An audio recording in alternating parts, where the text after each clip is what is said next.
Hi, I'm Bill O'Reilly. Thanks for watching us tonight. Are we seeing President Obama's big power grab? That is the subject of this evening's Talking Points memo. Have you noticed its subtle change in the president's demeanor? He was always a cocky guy, but now he's got a new edge to him. He's almost dismissive of opposing points of view. Here's an example on the gun control issue where the president will have a very hard time in the House. Vice President Biden said this. The president is going to act, or executive orders, executive action that can be taken. We haven't decided what that is yet, but we're compiling it all with the help of the Attorney General and all the rest of the cabinet members, as well as legislative action we believe is required.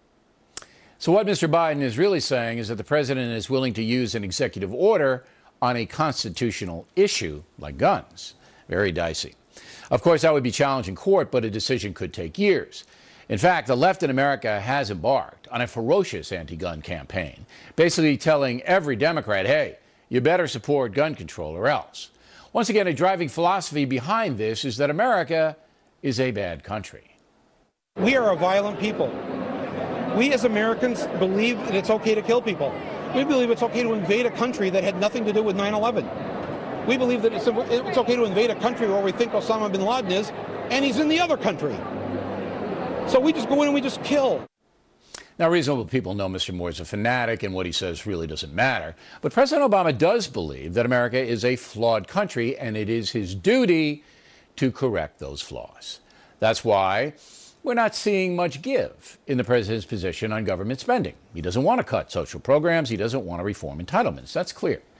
When you say, hey, Mr. President, you've run up nearly $6 trillion in debt in 4 years, Mr. Obama doesn't seem to care. He's borrowed more money than every president combined up until Bush the Younger's first year in office. Think about that. Think about that.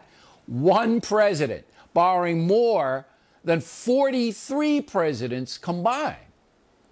Next up, after gun control, is borrowing even more money. Next month, Congress will be asked again to raise the debt ceiling. Most Republicans will oppose that, asking for definite spending cuts before okaying more borrowing. Does the president care? The only viable option here is Congress to fulfill its responsibility, is that Congress fulfills its responsibility and ensures that the United States of America pays its bills as it has always paid its bills throughout its history.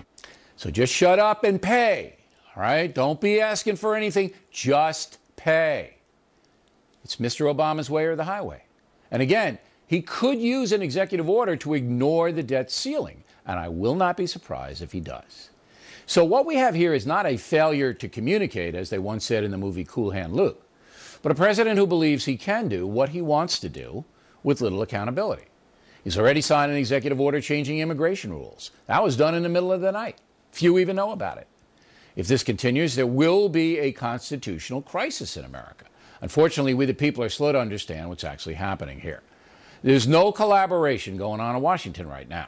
The president is not able to persuade Republicans to see it his way. And now, he's not even trying to do that.